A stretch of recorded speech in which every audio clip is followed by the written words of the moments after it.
Michigan and Ohio State. Michigan has won 3 straight in the series. We saw this line open up at 23.5. Right now on FanDuel, it's 22.5 across multiple here in New Jersey and multiple states on FanDuel. The biggest thing for me is, can Michigan sustain drives, keep Will Howard on the sidelines, and start fast? They're going to have to dictate tempo. They're coming off a dynamic home performance over Northwestern. We saw Mullings. We saw Donovan Edwards hit pay dirt for that offensive attack. They're going to have to convert on third downs. That's been a concern for Davis Warren and the offense right now, getting better in terms of the passing attack. But they're going to have to put up 24, potentially 28 to beat Ohio State in this matchup.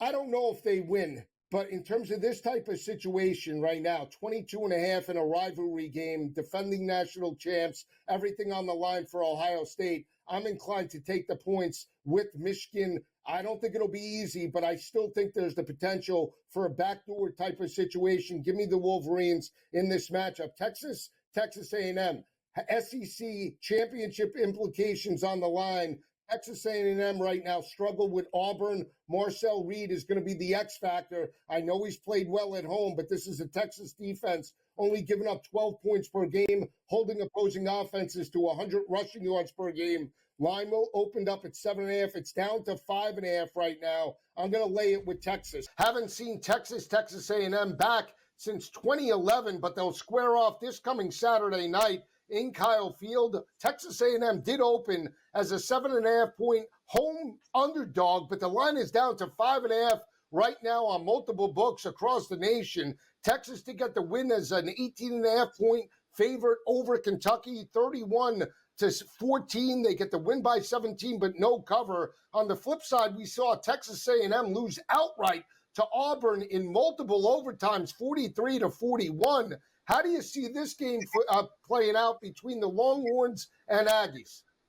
You know, I really like the way A&M has played. I know they lost that ball game in 4 overtimes, but Texas has played good offensively and have not gone out there and just dominated people.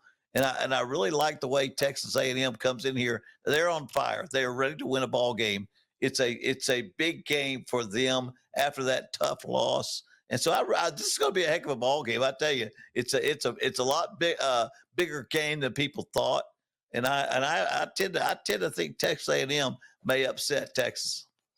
Really? Now, see, I lean to the other side. I would lay the 5.5 with Texas, and the reason why I say that is I do have a little bit more confidence in Quinn Ewers than I do Marcel Reed. I watched that game play out where they fell behind 21-0. They did have a fourth quarter lead of 31-28, allowed Peyton Thorne to drive basically 80 yards in about a minute to kick the game-tying field goal, and then they lost it, like you mentioned, in 4 overtimes. Thought the play calling in terms of overtime was a little conservative, but from an offensive perspective, Marcel Reed has been a great addition, but against better competition, South Carolina, and you can even say Auburn on the road, has been a little inconsistent in times. Does that play into this matchup, feeling that the edge would be for Texas because of Reed's inexperience, or do you feel he's benefited by playing at home in Kyle Field?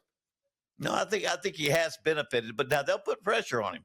They'll want him to force the ball game into his hands, and I think they'll put pressure on him. But he's had an entire season now. He's not a rookie anymore, and I really think he'll come through and do a good job. I just have this feeling that Texas A&M, they've lost a close ball game. Texas is probably a little better football team, but I still think Texas A&M will find a way to win this football game. Yeah, I do feel that if A&M does win it, Coach, it is a lower scoring game under the 48.5. I think if you're Texas and Steve Sarkisian, you feel you have the more experienced quarterback in terms of this type of situation. They're playing in the college football playoff last year with Quinn Ewers. Granted, they've played down to the level of competition, but battle-tested in big games. You would have to give the edge to Ewers over Marcel Reed.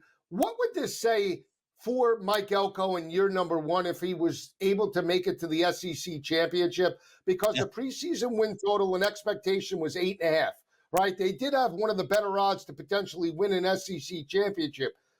Jimbo Fisher couldn't do that in multiple years. If he was able to do that in year number one, I mean, the stage is set for potentially 4 or 5 years of great success. Well, you win championships with defense. He's always been an outstanding defensive coach. And I think that's what he brought to the table here. They played great defense, and then they ran the football and won their close football games. So I really think Mike Elko, he was a very, very good coach coming into the situation. It'll be an incredible year for him. And I think if he can win his football game, it will be an amazing year. So I'm looking forward to seeing it, and I think he'll pull it out. Yeah, we'll see how that game does play out. Night kick, 7:30 under the lights in College Station. Coach, if Texas does lose, and they do have 2 losses, based off the body of work where maybe their only marquee win was against Michigan in the early part of the season, do you feel like they're an at-large team in terms of the top 12 teams in the nation if they lose on Saturday? Yeah, you know what? They've hung around the top. And I think because they've been around the top, I don't think they'll drop out of the equation. They've still got very, very good talent on their football team, and they can really win any game they play in. So I would think with 2 losses, they'll make the playoffs. Texas laying 5.5 at College Station against Texas A&M as they start that rivalry back up.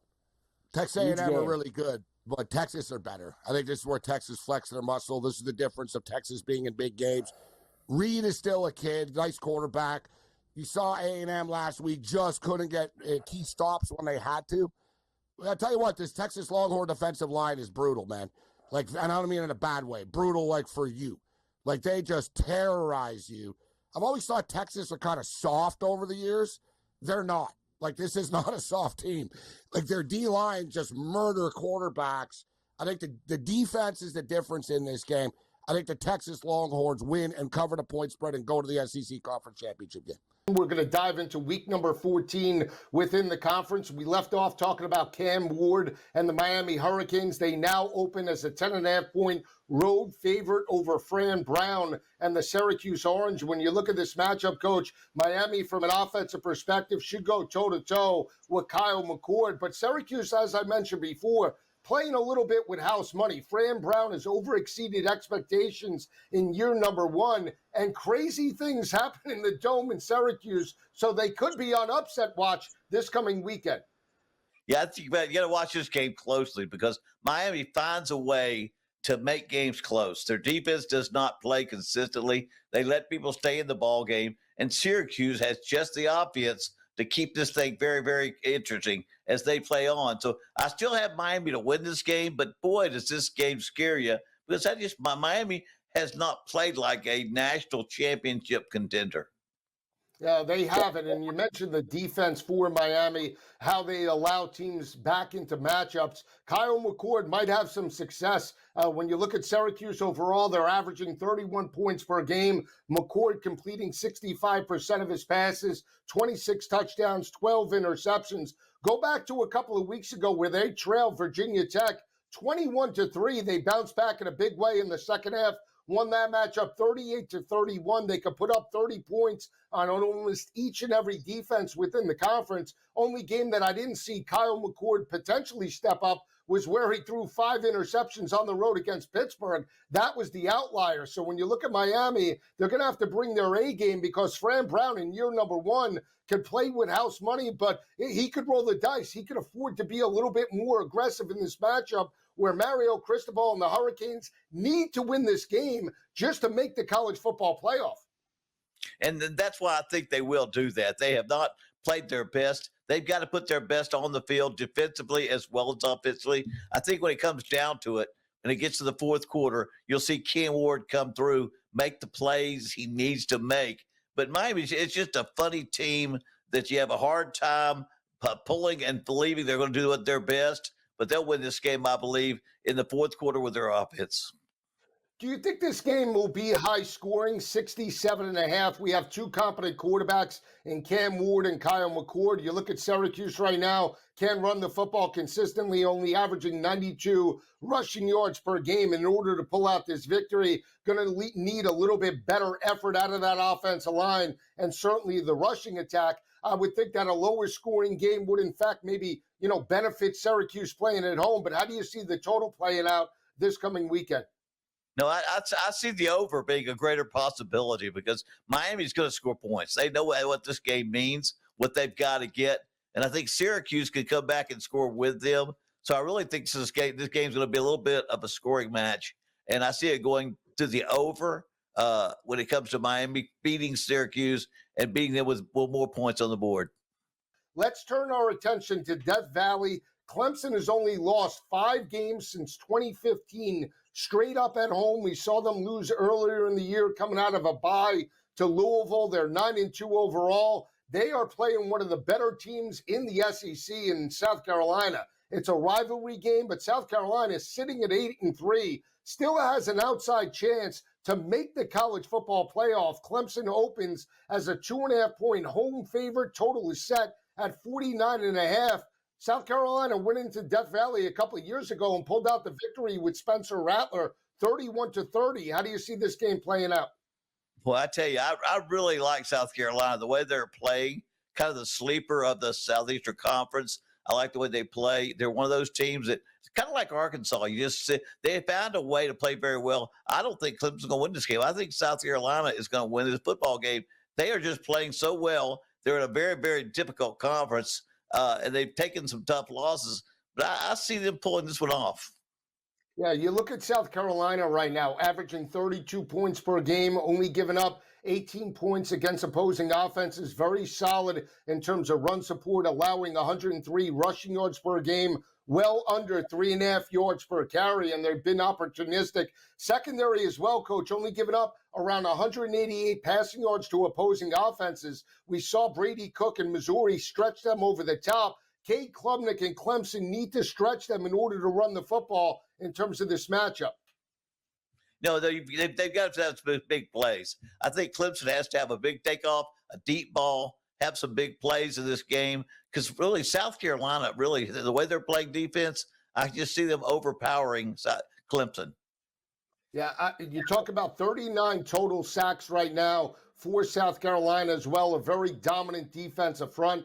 Biggest thing as well is that South Carolina very physical in terms of the rushing attack. When you look at them and their ability to run the football with their quarterback, Lenora Sellers, if they could stay in manageable third downs and then work off of play action, they have the opportunity to really put up points against Clemson. We saw that play out in the second half against Pittsburgh. Nate Yarnell and Pittsburgh was able to move the football as well on that secondary. Coach, I want to get your take on South Carolina because if they only had 2 losses and were able to pull out 2 close games against LSU where they lost it close at home in Williams-Brice by 5 earlier in the year, or on the road in Tuscaloosa in the middle part of the year where they lost it by 2, if they were able to pull out one of those 2 games, I think there would be no doubt we'd be talking about South Carolina making the college football playoff.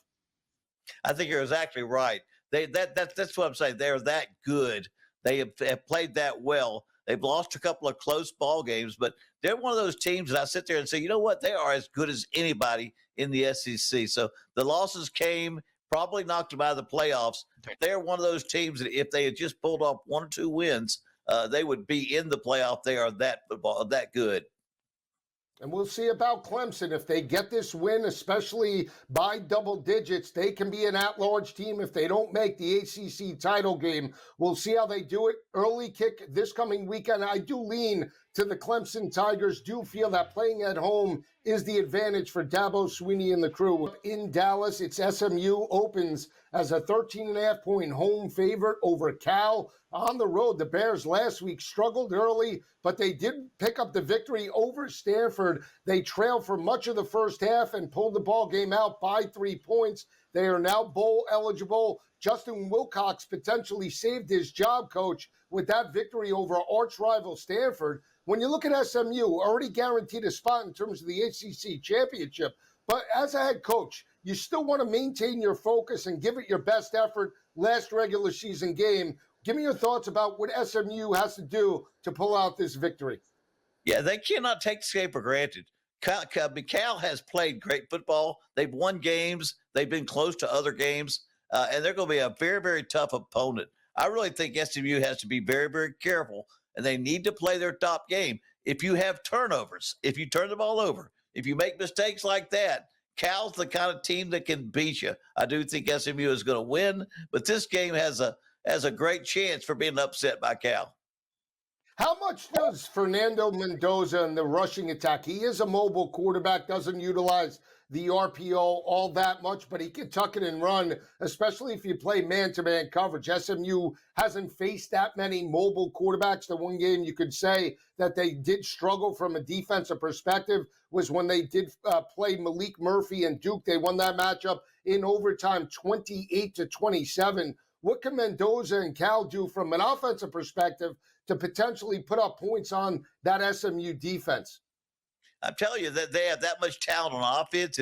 If they can get ahead early and can control the ball and keep themselves on the field and keep SMU's offense off the field, you're going to see a very, very dangerous game that Cal could win this football game. Now, I know SMU knows what's on the line. It's a critical game for them, and I do see them coming back. But Cal has the ability with that quarterback and that offense to keep the SMU offense off the field and win this football game.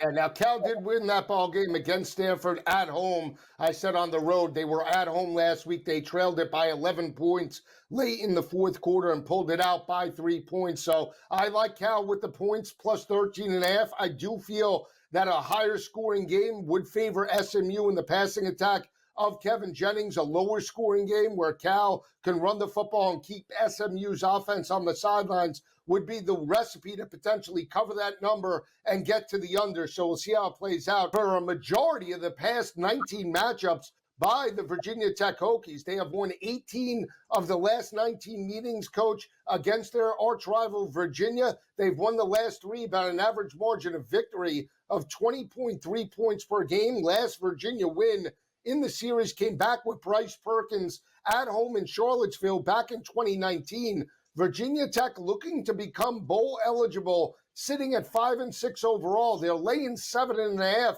at home in Blacksburg. Can the Hokies win and cover this line?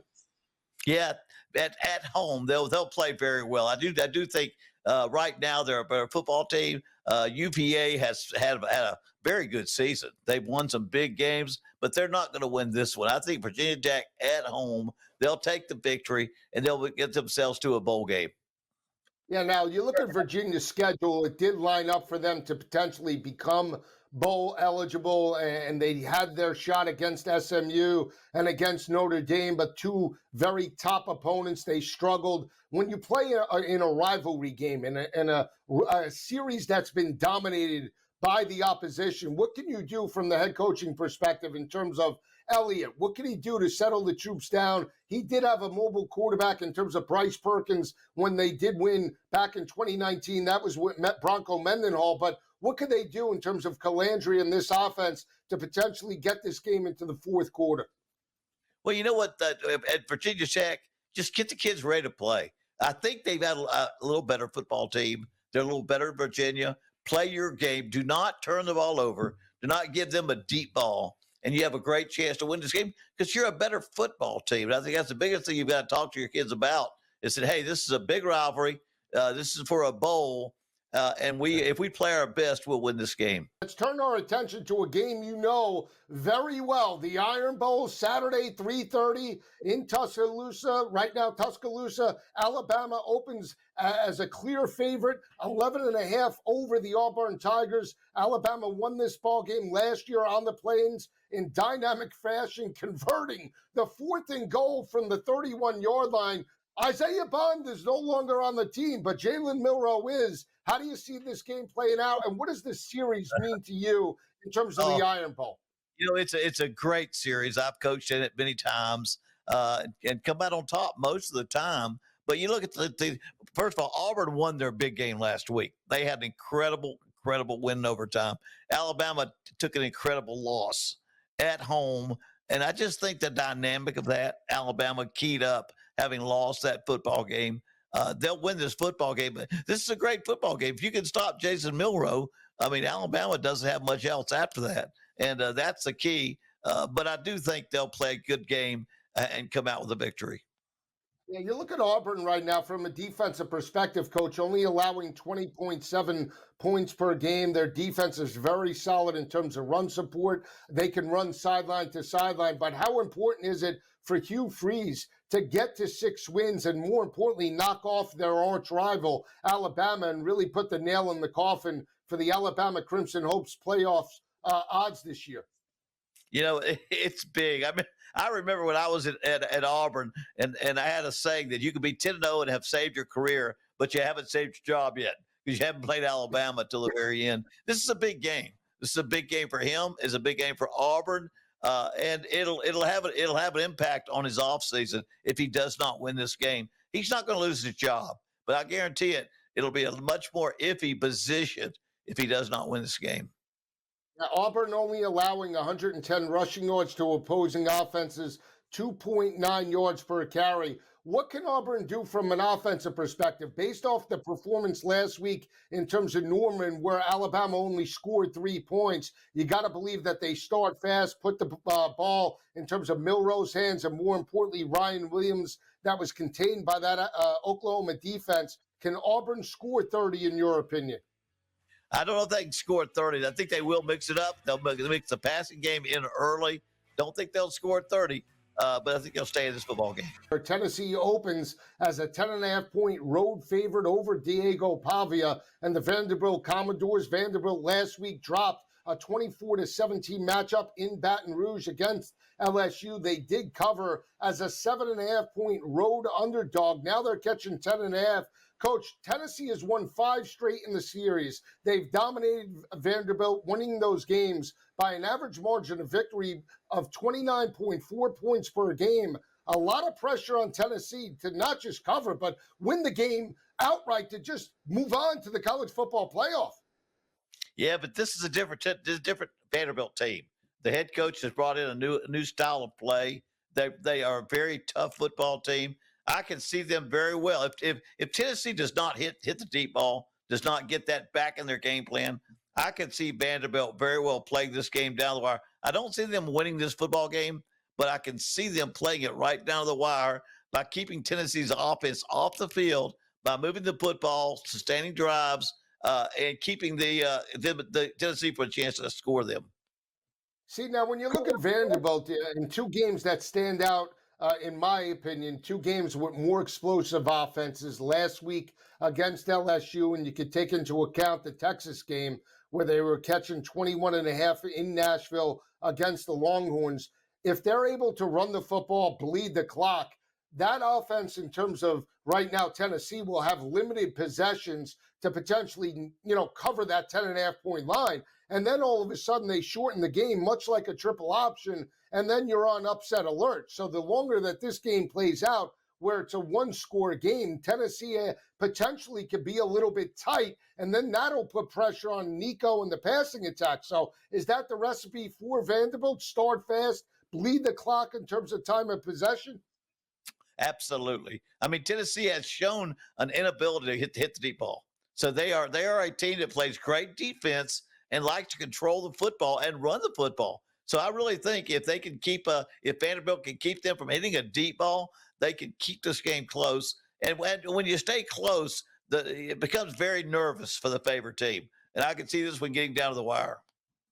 Yeah, you look at Vanderbilt last week only rushing for 122 yards on the ground against LSU. They did average 5 yards per carry, but you're talking about one of the most run-heavy, dominant offenses in all of college football in terms of Tennessee, averaging well over 200 yards a game, and more importantly, well over 4.5 yards per carry. Dylan Sampson and the rushing attack have been dominating every team down the stretch. Coach, Dylan Sampson and those running backs for Tennessee, they have the ability to put fresh legs in the ballgame at each and every moment, and that offensive line is big and physical. Do you see Tennessee taking the same approach, run the football, trying to wear down the Vanderbilt front seven, and then working off a play action with Nico? Or do you feel like they take some deep shots first to open up the rushing attack? No, I think you're absolutely right. I think they understand they've got to run the football. They've got to dominate the line of scrimmage. Now, they will take shots. Whether they take them on the first play or on the third play, they still need to take their shots because that spreads the defense out. but I think they will dominate in the running game. If they're going to win this football game, they've got to do it like they've done it the rest of the season. They've got to run the football and score points on the line of scrimmage. Florida State got a victory. It wasn't against an FBS opponent, but it was against an FCS opponent. But they do have now 2 wins in terms of the regular season. They meet their arch rival, the Florida Gators, this coming weekend in Tallahassee. 14.5-point underdog to Billy Napier and the crew. Is there any way Florida State can keep this game close? Well, I hope they can, but I don't think they can. Florida is kind of a team on the roll. They've kind of responded to Legway, their head coach, a team that's had big upsets. I think Florida is playing really great football. If they would have had this quarterback set at the beginning of the season, they could have been a real factor in the SEC. So I think right now, when you look at what Florida's all about, their quarterback, their team confidence, I don't see Florida State in the same light. They don't have that confidence. They don't have a quarterback that they believe in. And I think they just kind of get through the season. I'm going to shock you. Florida wins, but Florida State covers the 14.5 points. And I do feel we get through that 45.5-point total. But Tulane minus the 13.5 is where we're at right now with that. Also, Oregon State and Boise. We said Boise can't slip up. Well, they're laying a heavy number against Oregon State, who's got 5 wins, by the way, and looking to get into a bowl. Colorado has lost control of their own destiny, but they still need to win, Cam. A big number at home against Oklahoma State. Wisconsin with 5 wins, looking to go bowling in their rivalry game, the Axe game. Paul Bunyan Axe against Minnesota up at Camp Randall. I love Tulane in this spot. I know a lot of people are going to bet Memphis because of the points. The Green Wave are a much better team, and they need style points. Oregon State and Boise State, I got to tell you, Carver, that's too many points. I know the Beavers aren't great, but I'm not laying 18.5 with Boise State. No, thanks. Colorado, Oklahoma State, probably a shootout. I lean Colorado. 65.5, Cam. 65.5 in that You need game. a clean ride. You're right. You need a clean ride there. Wisconsin, Minnesota. Oh, God, what a tough game. Under. 42.5. Under. Yeah. Under. And look, and this is going to be a theme for me, Cam, and I do this every year, and I think it's a nice way to look at some of these teams in the final week of the regular season. These 5 and 6 teams, and I know we kind of make fun of some of these smaller bowls, and who cares? I think for the players, it's obviously another game. Most of the time, it's a trip to somewhere nice. If you're at Wisconsin, it's definitely a trip to somewhere nicer than where you are.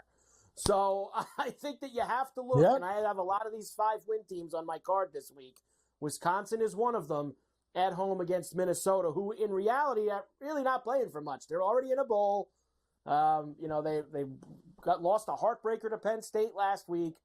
I think this game means a hell of a lot more to the Badgers than it does to the Gophers. But it is a rivalry game. It is for the Axe, and that sometimes also plays into it big time. Next, some more games on Friday. These are Friday kicks. You have the Egg Bowl with Mississippi State and Ole Miss, which I now see, Cam, at a flat 26. You have Georgia Tech and Georgia, which that game is now 19.5, still there, which is between the hedges. You have Nebraska and Iowa minus the 3.5. And I put Utah and UCF in there, not because the game's any good, but the rest of the games on Friday suck, Cam. So I threw UCF and Utah in there as the last game.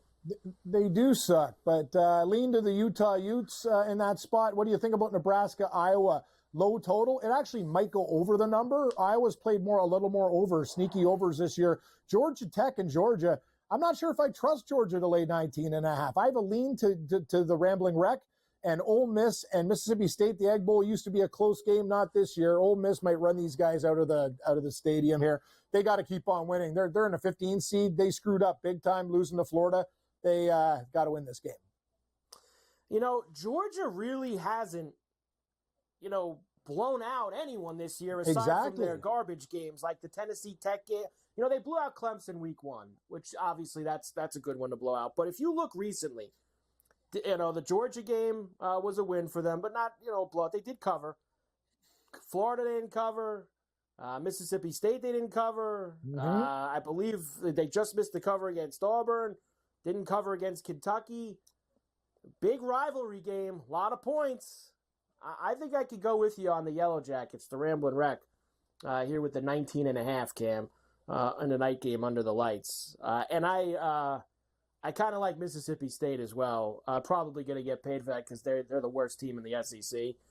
But again, rivalry game. Over. Tons of points, and Ole Miss has to be just fit. After losing to Florida last week and knowing that this means absolutely nothing to them now, I could see them losing a little bit of gas in this game. Ranieri? Yeah. We were on Florida money line, Carver? We took on when we were doing our in-game live college show. And I'm going to tell you, I got Joe on board, and I'm going to tell you something. We watched that game. Ole Miss lost like 5 or 6 guys, too. You might be onto something. And the over in this game. I know it's crazy high, but Mississippi State can score, and Mississippi State won't be able to stop Ole Miss. This game's got like 38-35 written all over it. I think it goes over the 61.5. Penn State, similar situation as Notre Dame, kind of know what they need to do. Win. Probably not. They're not going to play next week in the conference title game. They're probably going to have a home game, and they're going to be in good shape. They're laying 24.5 against Maryland. SMU, they're in the title game, Cam, but they need to keep winning because they're in a playoff spot right now, and they don't want to lose it. They're laying 13.5 at home against Cal. The Iron Bowl, Auburn and Alabama. Auburn beat Texas A&M last week. Alabama lost to Oklahoma. Anything can happen. Miracle win against them last year. They're laying 11.5. Missouri laying at home against Arkansas. And this is a big game. I'm sure you've heard Gabe talk about this a ton. Me and Gabe both need Rutgers here this week to get over that 6.5 after they blew it against Illinois last week. But Michigan State's trying to get into a bowl at 5-6. They're laying 2 at home. That game's tough, man. Flip a coin, slightly into Michigan State there. Sorry, I don't want to piss you guys off. Missouri, Arkansas, I'm going to pass. I'll take Auburn plus 11.5 against Alabama and over. SMU to throttle Cal. They need style points. And Maryland and Penn State, I'm not laying 24.5 with Penn State. They just got to win the game and get out of Dodge. Maryland or nothing. This guy DeBoer for Alabama has had such a bad year.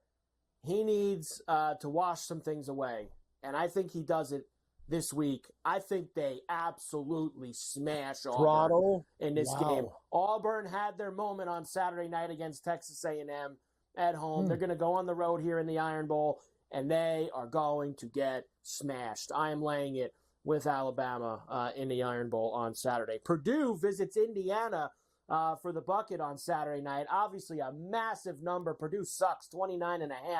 Going to be very cold in Bloomington Saturday night, Cam. Like, I'm talking the teens for that game. So as much as we've played the Indiana overs this year, I'm not so sure if that's where we want to go for a game like that on Saturday night. Florida State lost a lot of gas this year, but that's a lot of lumber for the Gators, 14.5.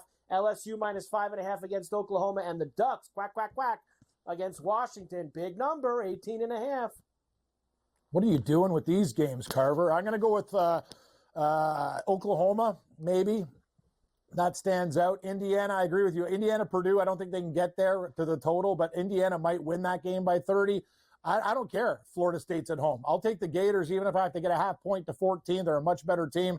Washington, Oregon, God, that's a lot of points. What do you think? I have no clue in that game.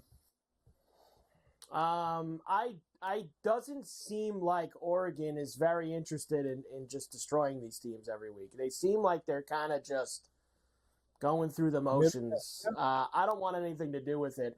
I like the under in the Purdue-Indiana game. And it's so hard to back Florida State.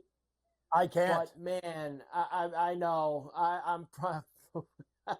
I think between now and Saturday, Cam, I might talk myself into it and take them if over 14. If it's over 14, I might take Florida State. Just have one moment this year. They can't have one moment this year and just lose by 10. Wow. I didn't realize I had a new neighbor in my dumpster, like with picks like Rice Owls and Charlotte, whatever. Florida State's a dumpster team. You could join me in the dumpster. Look at that. Dumpster team. Anyway, I'm done. And finally, the late night games on Saturday. Nevada into UNLV. UNLV wins, and they'll play Boise in the Mountain West title game. They gave them a hell of a game a few weeks ago. I'd love to see that again. Virginia and Virginia Tech, Both teams 5-6. Winner gets a bowl. Winner gets the Commonwealth Cup. That's a lot of points for me. I'm taking Virginia with the 7.5. BYU laying a big number against Houston.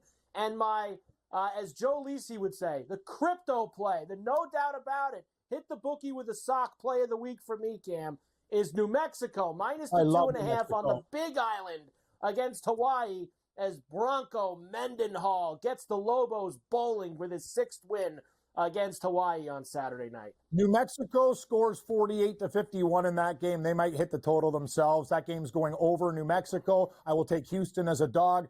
Virginia Tech, Virginia, I lean Virginia Tech and UNLV, Nevada. They hate each other, the Cannon rivalry game, but that's a lot of points. I'd probably take Nevada plus 17.5. Early games, Tennessee into Vandy. It's also very easy for Tennessee. They need to win, and they're going to keep that spot in the college football playoff. They're in Nashville, and they're laying a pretty heavy number. Illinois goes to Wrigley Field, where they'll play Northwestern this week, big rivalry game. Kansas, who's won 3 in a row, beating all those top teams in the Big 12, now is on the step of actually making a bowl. They're 5-6. Mm-hmm. Minus, though, now they're favored on the road against Baylor. West Virginia into Texas Tech. BC, the Fighting Blue, it's laying 5.5 against Pitt.